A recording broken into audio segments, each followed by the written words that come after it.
Fala pessoal, vocês estão no canal Salve Explica. O jogo de hoje é Victoria Masterminds, um jogo de 2019, publicado no Brasil pela Galápagos Jogos, de Antoine Balzar e Eric Lang.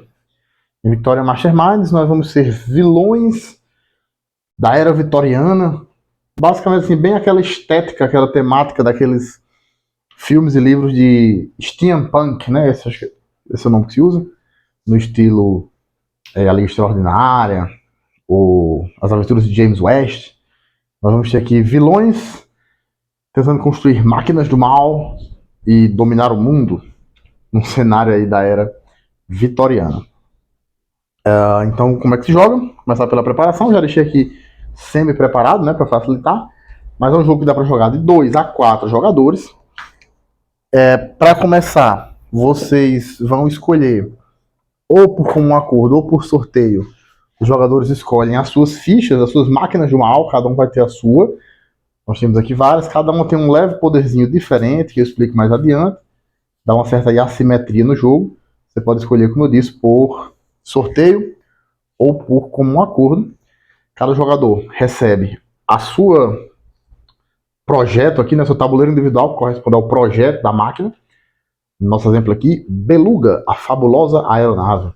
Recebe ainda 6 peças que correspondem às peças da máquina, né? Você vai juntar essas peças, como um quebra-cabeça aqui, para construir a máquina ao longo do jogo. Recebe um cientista, nós temos aqui essas miniaturazinhas de cientista, você coloca aqui nesse espaço. Recebe um marcador de poder de fogo da sua cor correspondente, que você vai colocar aqui nesse marcador de poder de fogo, né, que é esse ponteirinho aqui. Cada jogador vai ter o seu, você vai posicionar inicialmente todos aqui no espaço 0. Nós temos 3 espaços 0, por assim dizer. Um para a partida de 4 jogadores, 3 e 2. Vamos simular aqui a partida de 3 jogadores.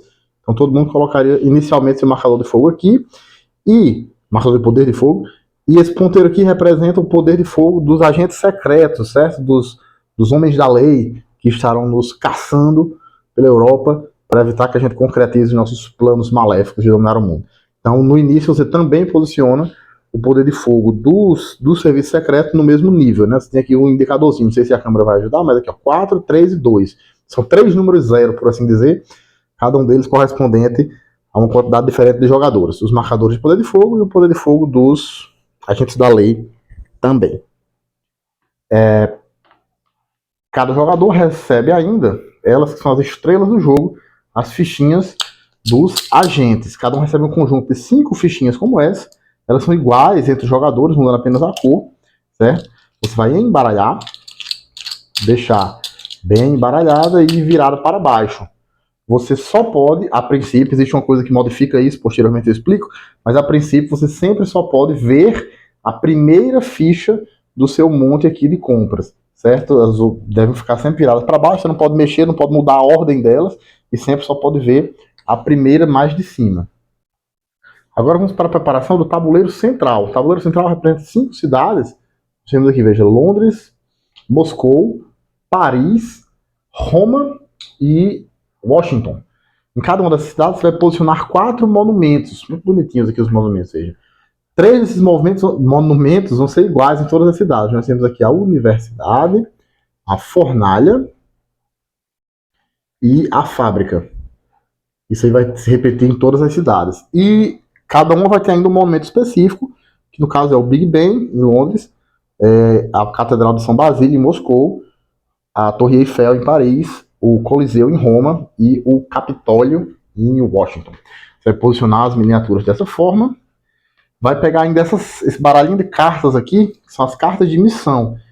Vai deixar ele bem embaralhado, posicionar ele por perto do jogo. Existem 4 cartas específicas. 4 cartas que possuem aqui esse verso de uma cor diferente, marrom aqui escuro, 5 aliás. Essas são as cartas iniciais. Você embaralha elas e posiciona uma em cada cidade, certo? Essas são as cartas de missão inicial. As demais cartas de missão você deixa por perto, certo? Formando aqui um baralho de compras. Você também vai deixar por perto, ao alcance dos jogadores, um estoque com essas fichinhas aqui, que são as fichas de pontos de desordem, fichas de desordem, como eles chamam, um estoque dessas fichas aqui, que a frente delas é cinza, né, mostra um parafuso, e o verso é alaranjado, mostra uma plaquinha, você também deixa por perto. Um estoque com as demais miniaturas de cientistas, você lembra que cada um recebe um, mas sobram algumas. As que sobram você deixa também formando um estoque ao alcance dos jogadores. Essas fichinhas aqui que mostram os livros, nós temos o livro de valor 1 e no verso o livro de valor 2. Também deixa por perto. E o monóculo do esquecimento, que eu já expliquei para que serve, tudo isso deixa por perto ao alcance dos jogadores. Então a gente está pronto para começar a jogar. Então como é que funciona? A jogada em si é extremamente simples. Consiste basicamente no jogador pegar a primeira ficha da sua pilha de compras aqui. Você, como eu disse, pode olhar apenas a primeira ficha, mas você não pode mexer, não pode escolher outras. Você também não pode ver as que estão ali do segundo lugar para baixo, só do topo do monte mesmo. Então você não escolhe a ficha na prática, você apenas pega ali a primeira ficha e escolhe, como eu disse, não escolhe a ficha, mas escolhe onde posicioná-la, certo? Dos 5 espaços que nós temos aqui, das 5 cidades, você escolhe uma e posiciona a ficha virada para baixo.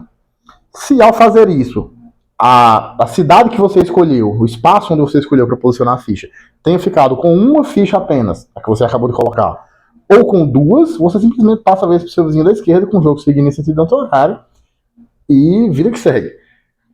O próximo jogador vai colocar uma ficha também, da mesma forma, em algum lugar, a escolha dele, o próximo faz o mesmo, e você pode posicionar a ficha num espaço onde já tem uma ficha, e o jogo vai seguindo assim. Digamos que esse colocou aqui, esse próximo colocou aqui, o vermelho veio e colocou aqui. Isso vai rodando assim até que em um determinado momento um jogador posiciona a terceira ficha numa mesma cidade.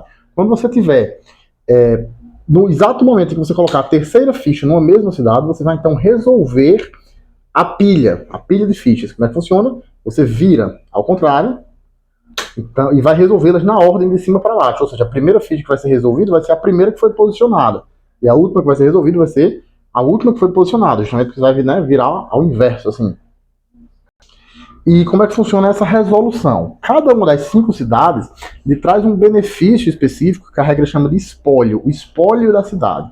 Então, cada um dos jogadores, o dono daquela ficha, digamos assim, vai na ordem receber o espólio da cidade e vai tentar resolver o efeito da sua ficha. As fichas representam os nossos agentes, como a regra chama, os nossos capangas da nossa organização criminosa do mal aí, vitoriana, da era vitoriana. Então você vai, cada jogador na ordem, seguindo aqui de cima para baixo, os donos das fichas, digamos assim. Número 1, receber o espólio da cidade, isso aí você sempre recebe. E número 2, tentar resolver o efeito da ficha. Porque tentar, porque tem algumas fichas que, para você resolver o efeito dela, necessita de alguns requisitos que você eventualmente não vai conseguir cumprir.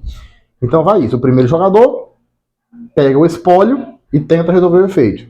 O segundo jogador pega o espólio e tenta resolver o efeito. O terceiro faz o mesmo. E a gente esgota a pilha. Está resolvida a pilha, digamos assim. Essas fichas, uma vez resolvida a pilha, elas voltam para o seu dono e ficam viradas para cima, formando um monte de descartes. Deixa eles viradas para cima para não confundir com o monte de compras, que deve ficar sempre virado para baixo. No momento em que o seu monte de compras se esvaziar, você vai imediatamente pegar o seu monte de descartes, reembaralhar e formar um novo monte de compras. E, portanto, que nem sempre ao fazer isso, você vai ter todas as 5 fichas novamente disponíveis para você, porque pode ser que no momento em que isso aconteça, algumas fichas estejam aqui no monte de descartes, enquanto outras estão lá na cidade, lá nas cidades, né? Então, por exemplo, nesse cenário aqui, nós teremos 3 fichas amarelas lá na cidade e apenas 2 no monte de descarte. Nós pegaríamos apenas essas 2, embaralharíamos e colocaríamos aqui para formar um novo monte de compras, certo? No momento em que se esgota o seu monte de compras, e seja porque as fichas foram para o monte de descarte, seja porque estão na cidade. Basicamente, assim, essa é a dinâmica geral. Vamos explicar agora o esqueleto do jogo, né? Vamos explicar agora a carne. Primeiro, o espólio. O que são esses espólios da cidade que eu mencionei? Cada jogador, recapitulando rapidamente, na hora da resolução da pilha, vai de cima para baixo, receber o espólio da cidade e tentar realizar o poder especial do seu agente. Não necessariamente vai conseguir. O que são os tais espólios da cidade? Vamos aqui de uma por uma. Em Londres, é sempre esse símbolo que está mostrado aqui. Veja bem, em Londres, você vai receber uma placa de cobre. Uma fichinha dessa aqui com esse lado dourado virado para cima. Em Washington, pulando lá para o outro extremo, você vai receber um parafuso, ou seja, uma fichinha dessa com o lado cinza virado para cima. O que você faz? Tanto com a placa de cobre quanto com o parafuso. Imediatamente, assim que você receber, você deve posicioná-lo em algum dos trechos da sua máquina do mal aqui. Então veja que cada trecho da máquina tem uma indicação de quantos parafusos e quantas placas você precisa para completá-lo. Então você recebe aquele parafuso ou aquela placa, imediatamente posiciona aqui em um dos trechos da sua máquina que ainda não esteja completo. Vai fazendo, você não precisa completar o trecho todo de uma vez só, até porque geralmente você vai receber apenas um parafuso, enfim. Você vai aí ao longo de várias rodadas acumulando esses parafusos e essas placas. Quando você conseguir completar todos os parafusos e todas as placas de um determinado trecho, então você procura aqui no seu quebra-cabeçazinho o trecho correspondente e posiciona ele, indicando que você já completou aquele trecho. Eu acho que é esse aqui. Deixa eu ver. Estou ruim de quebra-cabeça. Aqui. Indicando que você já completou aquele trecho. Cada trecho que você completa vai lhe trazer benefícios. Existem alguns cujos benefícios são pontos de vitória. Sempre que você vê esse símbolo aqui, uma caveirinha, esse mesmo símbolo que a gente está vendo aqui, indica pontos de vitória. Alguns trechos que são completados indicam pontos de vitória que você vai contabilizar no final do jogo. Você vai olhar todos os trechos que você tiver completado, que tem aquele símbolo da caveirinha, ver quantos pontos de vitória eles dão. Outros lhe dão poderes especiais e eu explico eles em detalhes daqui a pouco. Mas para completá-los, você sempre vai precisar de parafusos e ou placas de cobre. Você obtém, existem outras formas de obter também, que eu falo dela já já, mas assim, a primeira forma é como o espólio da cidade. Placas de cobre aqui em Londres, parafusos aqui em Washington. Vamos continuar aqui. O próximo espólio, Moscou. O espólio de Moscou é esse símbolo do foguinho. Significa o aumento de um nível no seu poder de fogo. Lembra daquele marcador que eu falei ali? Você vai pegar o seu marcador, que indica o seu nível de poder de fogo, e avançar um espaço. Sempre que você vê esse símbolo do foguinho, no caso é o espólio aqui de Moscou. Para que serve isso? Explico já já. Espólio de Paris. É um cientista. Eu não sei se a câmera está ajudando, mas é a figura de uma miniaturazinha aqui de cientista. Você vai pegar lá do estoque central um cientista e vai posicionar aqui no seu tabuleiro individual, nas suas celas. Aqui são cientistas que você sequestrou para obrigar eles a trabalhar para você. E você existem ao todo 4 celas aqui, o espaço onde você posiciona os cientistas. No entanto, no início do jogo, apenas 2 estão disponíveis, apenas 2 estão liberadas. Você pode desbloquear até outras 2. Como é que ocorre esse desbloqueio? A forma principal é por meio de completar os trechos aqui da sua máquina. Todas as máquinas de todos os jogadores vão ter 2 trechos dela, nos quais, ao você completá-los, o bônus que você recebe é desbloquear mais uma cela para guardar os seus cientistas, digamos assim. Aqui está o símbolo do cientista com um cadeadinho aberto. Então você recebe ali o cientista, mas existe um limite. O limite é a quantidade de miniaturas que existe, ela é limitante, se acabar, acabou. E a quantidade de celas que você tem disponível. No início são apenas 2, você pode desbloquear até mais 2. Se devido a alguma dessas limitações você não puder pegar o cientista, você perde, simplesmente não pega mesmo. Por último, o espólio de Roma. O espólio de Roma é receber um livrinho desse, a regra chama de Codex da Vinci. Você vai pegar aqui o livrinho, nós temos o livrinho com o lado 1 e com o lado 2. A princípio, você sempre pega com o lado 1 e você posiciona aqui na sua biblioteca. Você vai posicionando ao longo de várias rodadas. Existem outras formas de obter o livro também, além de posicionar ali em Roma? Eu acredito que não. Você tem ali outra forma existem outras formas de obter cientistas, outras formas de obter placas de cobre, outras formas de obter parafuso, mas para obter o livrinho, se eu não me engano, a única forma é mesmo aqui, por meio do espólio da cidade de Roma. Então você vai adquirindo aqui os livrinhos, posicionando na sua biblioteca. A princípio sempre com o lado 1. Existe um trecho específico da máquina, todas as máquinas vão ter esse trecho que dá esse poder, com esse símbolo aqui, veja. Temos no livro número 1, com a setinha, e o livro número 2. Quando você completar esse trecho específico da máquina, a partir desse momento, os novos livros que você coletar você passa a coletá-los com o lado 2 virado para cima. Para que servem os livros, eu explico já já. Também explico já já para que servem os cientistas. Então é isso. Vai posicionando ali as fichinhas. Quando completar 3, você vira, resolve de cima para baixo. Na resolução de cima para baixo, você sempre pega o espólio da cidade, que é isso que eu acabei de explicar. Placa de cobre, aumento no nível de poder de fogo, cientista, livro códex e parafuso. Você sempre pega o espólio da cidade e você pode também vai tentar, não necessariamente vai conseguir, realizar o efeito especial do seu agente. Então vamos explicar aqui, agente por agente, quais são os 5... Opa, deixei cair aqui a ficha. Os 5 poderes especiais dos agentes. Começando, vamos aqui, por essa agente aqui, que é a replicante. Todos os jogadores têm o mesmo conjunto de agentes, só muda a cor, certo? Mesmo conjunto de 5 agentes. A replicante, o símbolo aqui vezes 2, significa o quê? Que o poder especial da replicante é que ela vai receber o espólio correspondente da cidade onde ela está 2 vezes. Então, por exemplo, aqui, onde o espólio é um cientista, você receberia 2 cientistas. Aqui, onde o espólio é um aumento de um nível no nível do poder de fogo, você aumentaria 2 níveis, e assim por diante. Próxima agente é o braço direito. Braço direito. É o número 2 na sua organização criminosa. O poder dela é que ela pode tentar obter uma dessas cartas de bônus. Cada uma dessas cartas de bônus vai ter de um lado aqui um requisito e do outro os pontos de vitória que ela dá. Então você vai conferir se você, naquele momento do jogo, já atingiu aquele requisito. Se já tiver atingido, você pega a carta para você. Isso no momento em que você está resolvendo o efeito da carta, da fichinha aqui da braço direito, né, que é essa sujeita aqui, que o símbolo dela mostra justamente isso, uma cartinha dessa. Então, por exemplo, essa aqui, qual é o requisito que ela exige? É que você já tenha obtido ao longo do jogo pelo menos um livro. Se você já tem pelo menos um livro, pegou aqui, vai pegar essa carta para você, que vai lhe dar pontos, fica com ela aqui ao seu lado, na sua área de jogo, que vai lhe dar pontos de vitória ao final do jogo. Quando concluir a resolução da pilha, todas as fichinhas da pilha tiverem sido resolvidas, você pega uma nova carta aqui do baralho e repõe, se for o caso, certo? E aí você vai ter requisitos de vários tipos. Vai ter requisitos que exigem que você já tenha pegado aqui pelo menos um livro. Vai ter requisitos que vão perguntar se você já capturou pelo menos uma construção. Já vão entender que história é essa de capturar a construção.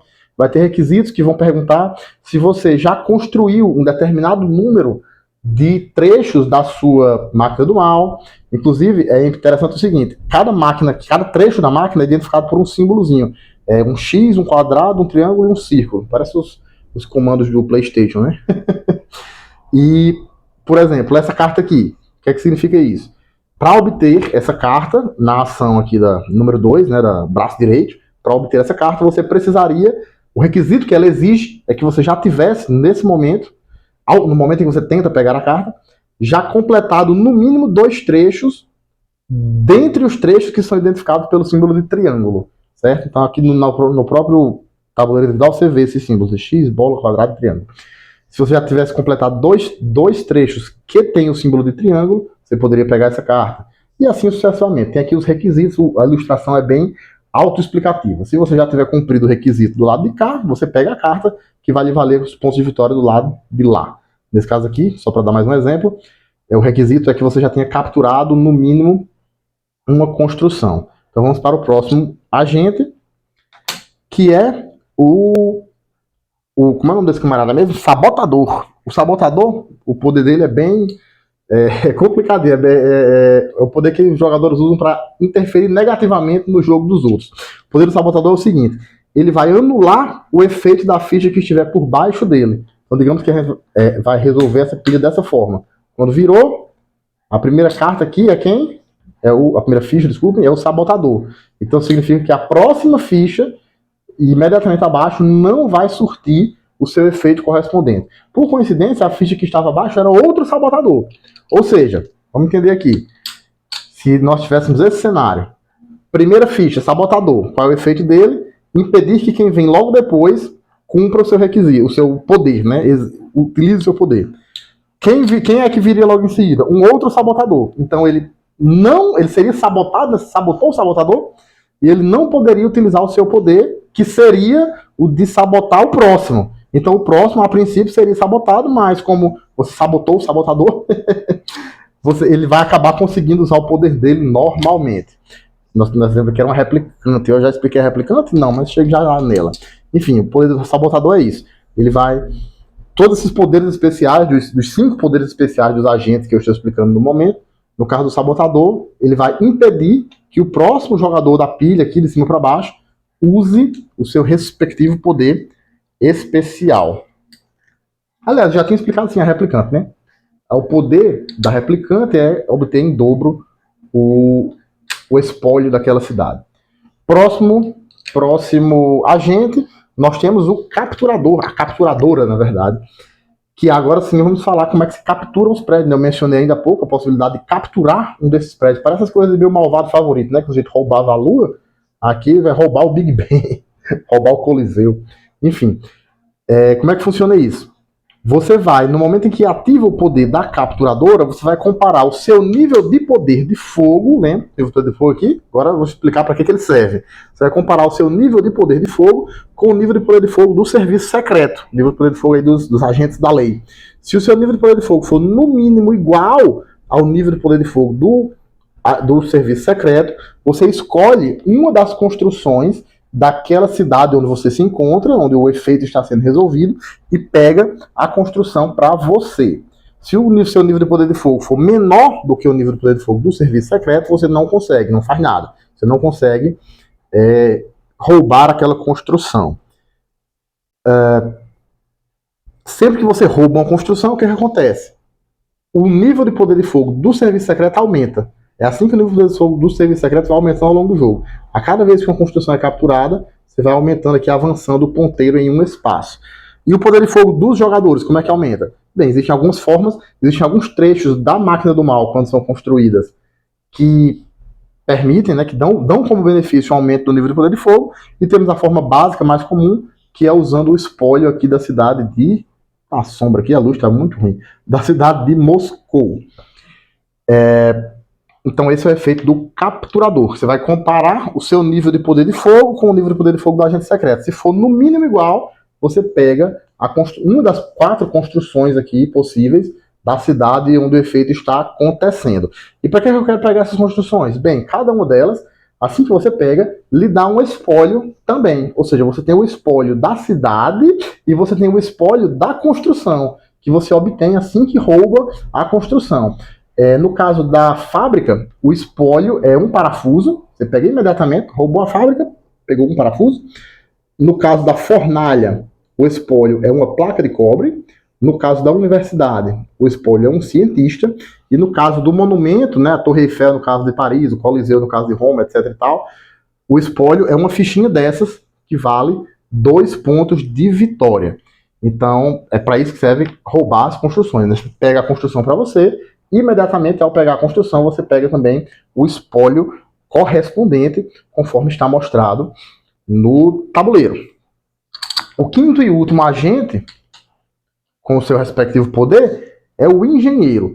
O engenheiro vai ativar um poder especial da sua máquina. Cada uma das máquinas tem uma série de poderes especiais que vêm descritos aqui no tabuleiro individual. Temos um poder especial, um mecanismo especial, como a regra chama, que já começa o jogo desbloqueado, sempre esse primeiro aqui de cima. Você sempre já começa o jogo com esse mecanismo podendo utilizar. E existem sempre 2 outros poderes que são desbloqueados à medida que você constrói etapas da sua máquina. Tem um que é representado aqui por 2 chaves inglesas verdes e outro que é representado por 2 martelinhos azuis. Quando você completa esses trechos correspondentes, você desbloqueia os trechos correspondentes aqui, os poderes correspondentes a esses símbolos na sua máquina. E aí eu não vou explicar todos os poderes, evidentemente. Cada máquina tem os seus. Mas explicar só alguns detalhes que na primeira vez que eu joguei ficou um pouco confuso para o meu grupo. A gente jogou até errado um pouco. E depois a gente, quando jogou de novo, entendeu o que era que a gente estava errando. Opa, desculpa, bati na câmera. Agora sim. A gente viu que estava jogando errado. Que foi o quê? Esses poderes, eles são sempre cumulativos. Ou seja, quando você ativa o poder do engenheiro, você vai usar todos os poderes que você já tem desbloqueado. O primeiro, que já nasce desbloqueado, digamos assim, e os outros dois, caso você os tenha desbloqueado, você usa também cumulativamente. Por que eu digo isso? Porque existem algumas dessas máquinas cujos poderes, quando você lê eles, aparentemente, sim, eles só podem ser realizados cumulativamente. Não tem como realizar um ou outro. E aí a gente estava jogando, e a gente estava jogando errado. A gente estava jogando, quando ativava o engenheiro, usava alternativamente um poder ou o outro. E quando a gente se deparou com esse poder, onde pela própria lógica dele não tem como ser um ou outro, só tem como ser os dois ao mesmo tempo, a gente ficou batendo cabeça sem saber o que fazer. Depois a gente descobriu que estava jogando errado. Que o poder do engenheiro é usar todos os mecanismos especiais aqui que estiverem desbloqueados, e é sempre cumulativamente, a não ser que o texto diga o contrário. Existe o poder de algumas máquinas onde se diz, faça isso, ou em vez disso, faça aquilo. Aí nesse caso, sim, é alternativo, mas se não tiver um texto que diga isso assim, expressamente, os poderes do engenheiro são sempre cumulativos. Todos os poderes que estiverem desbloqueados, tem um deles que já é desbloqueado permanentemente, e outros dois que você desbloqueia à medida que constrói trechos da sua máquina. Então, basicamente, esses são os 5 poderes dos 5 tipos de agente que você tem. Recapitulando de maneira muito rápida, a jogada do jogador consiste simplesmente em posicionar a primeira ficha do seu monte de compras. Lembrando que você não pode olhar as fichas do seu monte a princípio, só pode olhar a primeira, e essa primeira justamente você vai posicionar onde você quiser. Se ao posicionar o espaço que você escolheu ficar com uma ficha ou com duas, você só passa a vez para o vizinho da esquerda. Se ao posicionar o espaço onde você posicionou ficar com 3, você vira a pilha ao contrário, vai resolver os efeitos de cima para baixo. Cada um vai sempre receber o espólio normal da cidade, digamos assim, cada cidade tem o seu, e vai tentar resolver o efeito específico do agente. Como a grande maioria deles tem algum requisito, nem sempre você vai conseguir. E depois que resolver os 3, está resolvida a rodada. Dentro desses 5 poderes que eu expliquei, né? Muito rapidamente. Braço direito vai verificar se cumpre o requisito de uma carta de bônus dessa. Caso cumpra, pega a carta para si. A replicante vai receber em dobro o espólio da cidade. O engenheiro vai ativar o poder especial aqui da sua máquina, um deles que já começa o jogo ativo e outros 2 que ele pode desbloquear à medida que são construídos os trechos da máquina. O sabotador vai anular o poder de quem vier abaixo dele, e a capturadora vai tentar capturar um edifício aqui. Para fazer isso, verifica se o seu nível de poder de fogo é no mínimo igual ao dos agentes da lei. Só lembrando de novo que ao capturar um edifício, ao roubar o edifício, você sempre aumenta em 1 o nível de poder de fogo dos agentes da lei, do serviço secreto. Falta só explicar para que servem os cientistas e para que servem os livros códex. Os cientistas, como eu disse, você começa só com 1 e podendo obter até mais 1 devido à quantidade de celas aqui. Existem trechos da máquina que quando você constrói, você vai desbloqueando novas celas, permitindo que você possa ter até 4 cientistas. E para que servem os cientistas? Existem 3 poderzinhos especiais que vêm descritos aqui embaixo. Ó. Não sei se estão conseguindo ver. Onde você descarta os cientistas, devolve eles para a caixa do jogo em troca de um determinado poder. Quais são esses? O primeiro, você pode descartar um cientista, chama-se reciclagem. Você pode descartar um cientista antes de jogar um agente. No começo da sua jogada, antes de você colocar a fichinha lá no espaço da sua escolha, antes de fazer isso, você descarta um agente para quê? Para que em vez de pegar a primeira fichinha aqui do topo do monte, você possa pegar uma das fichas que estejam na sua pilha de descartes. Certo? Então, primeiro poder.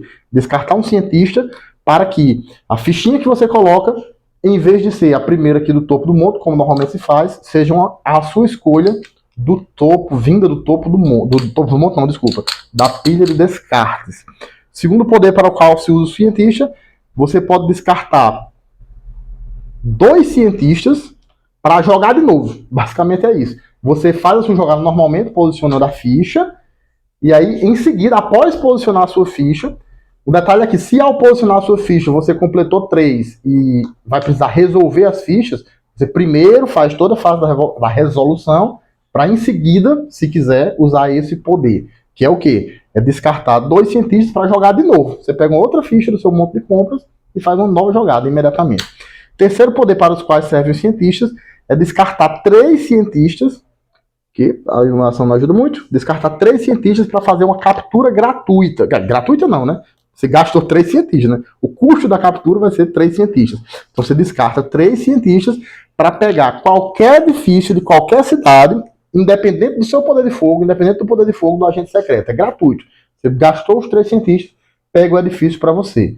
Lembrando sempre que ao pegar um edifício, você aumenta o nível de poder de fogo dos agentes secretos. É para isso que servem os cientistas. Um cientista só para jogar a partir da pilha de descartes e não a partir do monte de compras. 2 cientistas para jogar 2 vezes, digamos assim. Você faz a sua jogada normal, conclui ela, e antes de passar a vez para o vizinho, você gasta 2 cientistas para jogar de novo. E 3 cientistas para fazer uma captura gratuita. Esse efeito aqui de gastar 3 cientistas para uma captura gratuita, você também faz ao final da sua jogada, antes de passar a vez para o vizinho da esquerda. Os livros aqui, para que eles servem? Bem, eles vão dar ponto de vitória no final do jogo, e além disso eles servem para o seguinte: quando você tiver acumulado um total de 5 livros, e aí é outra coisa que a gente jogou errado na primeira vez que jogou, fiquei o recado pro pessoal lá que jogou comigo ontem, se você, o que conta é a quantidade de livros e não a quantidade de pontos, certo? A pontuação dos livros. Para isso que eu estou explicando agora não importa. O que importa é a quantidade de livros. Quando você acumular 5 livros aqui na sua biblioteca, você desbloqueia um poder muito especial, que é o seguinte: em vez de ter que pegar sempre a primeira ficha do topo do monte e só poder ver ela, e as demais ficam sempre viradas para baixo sem que você possa ver, você passa a poder jogar com a mão aberta, escolhendo mesmo qual a ficha que você vai utilizar. Esse poder é desbloqueado a partir do momento em que você acumula 5 livros. E do 6º livro em diante, não serve mais para nada? Serve sim. Eles vão contar ponto de vitória no final do jogo, como eu explico já já. Então, expliquei os espólios das 5 cidades, os poderes especiais dos agentes, os poderes da máquina, né? O que é que você ganha ao completar as diferentes etapas da máquina. Todas elas sempre vão dar uma diferença muito pouca, a diferença é só aqui nos poderes especiais. Mas, no geral, os trechos ou vão desbloquear novas celas para que você aumente a sua quantidade de cientistas, ou B, vão lhe dar pontos de vitória, ou C, vão lhe aumentar nível de poder de fogo, ou vão permitir que você passe a pegar livros de poder 2 em vez de livros de poder 1. A cada vez que você pegar um livro, em vez de pegar um virado para o lado 1, você passa a pegar um virado para o lado 2.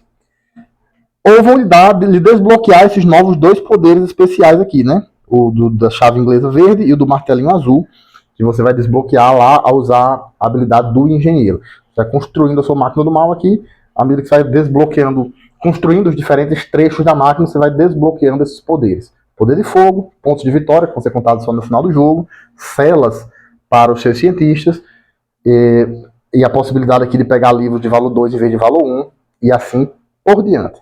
E os jogadores vão fazendo assim, coloca a ficha, quando completa 3, resolve, e assim por diante. Isso vai até quando? Isso vai até que um jogador complete todos os trechos da sua máquina, certo? Quando o primeiro jogador completar todos os trechos da sua máquina, ele dispara o final da partida.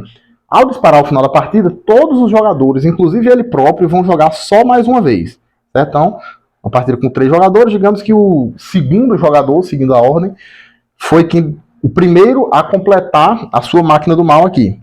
Então, o terceiro jogador, dando um exemplo aqui na partida para 3, joga uma última vez. O primeiro jogador também joga uma última vez.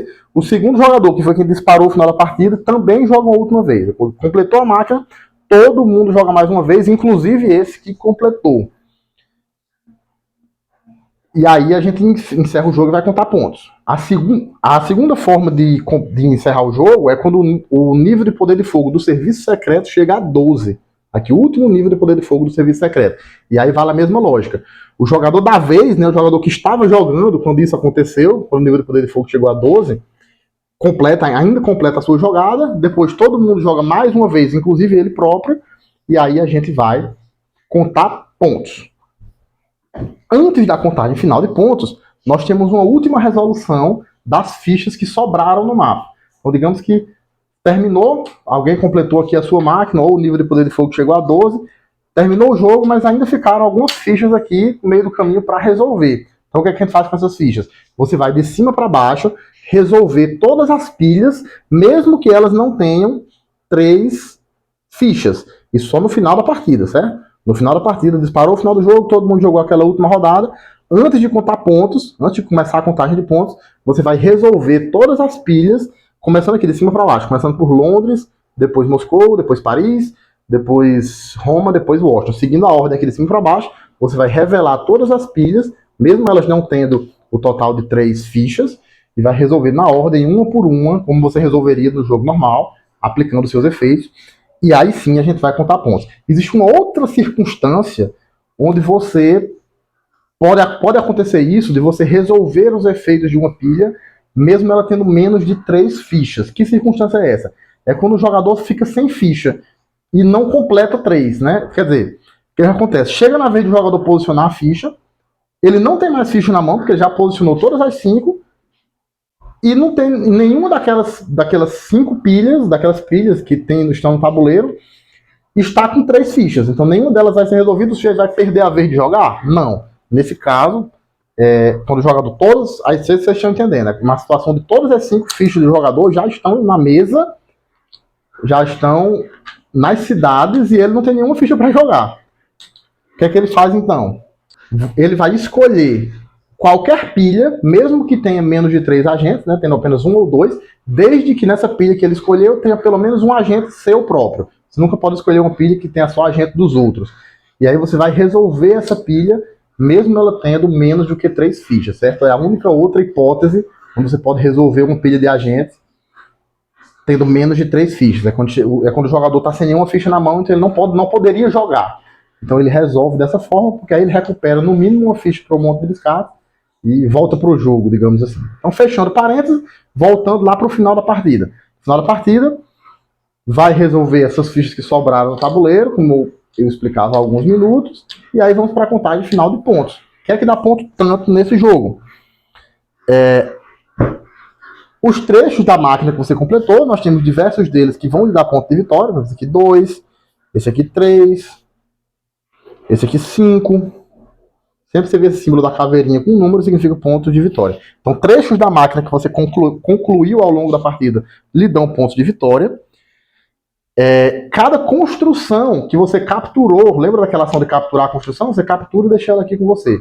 Cada construção que você capturou ao longo da partida lhe dá 2 pontos de vitória. Essas fichinhas marrons aqui, as fichas de desordem, como ele chama, que exigem ações durante o jogo, principalmente quando você captura essas construções aqui, você obtém fichinhas como essa, cada fichinha dessa vale 2 pontos de vitória.